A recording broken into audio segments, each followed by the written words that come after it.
Kailan ba tayo hindi tumanaw ng utang na loob sa Diyos? Paano nangyari yun?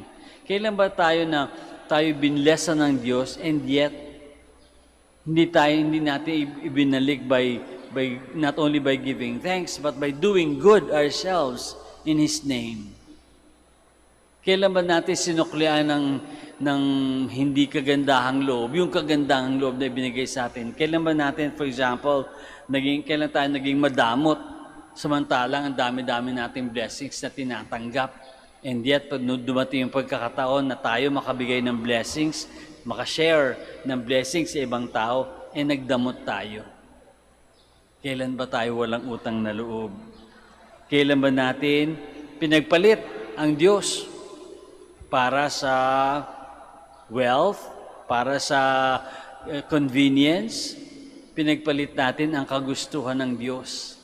Kailan? Every time we do that, hindi tayo nagpapakita ng utang na loob sa Diyos. We deny God. Nilalaglag natin ng Diyos. Kasi imbes na Diyos ang piliin natin o yung magawang Diyos ang gawin natin, ginagawa natin yung sarili nating kagustuhan na madalas pang sarili lang. When have we denied God? And when do we often deny God? Gaano kadalas? Gaano kadalas ba tayo pinatawad ng Diyos? Gaano kadalas ba tayo magpatawad ng ating kapwa, ng mga taong pumapaligid sa atin?